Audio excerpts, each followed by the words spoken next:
Pada Selasa 19 Januari 2021, 3 tongkang terdampar di area objek wisata Pantai Alam Indah Tegal.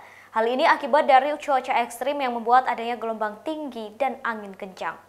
3 tongkang tersebut terdiri dari 2 tongkang batubara dan 1 tongkang pengangkut peti kemas. Sebelumnya pada Senin 18 Januari 2021, sebuah tongkang juga terdampar di area tersebut.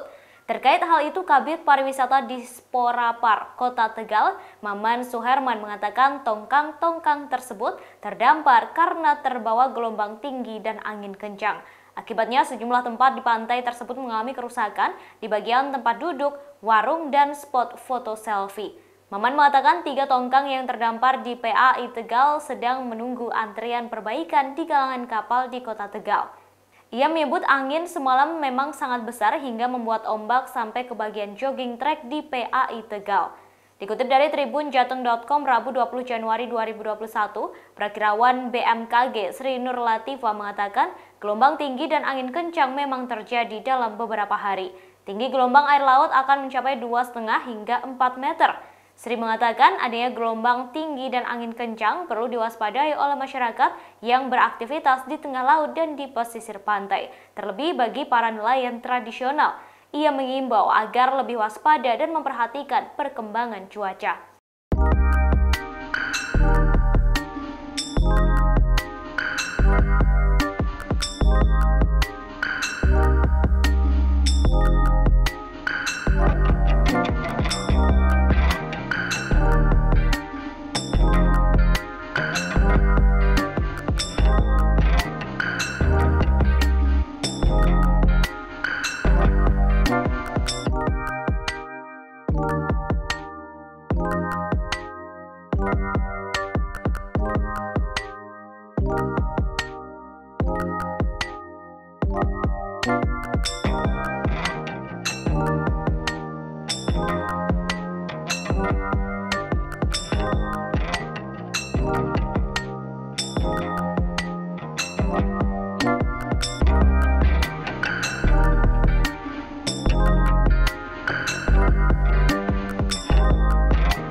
Demikian informasi di Tribun News Update kali ini. Saksikan terus Tribun News Update di channel tribunnews.com.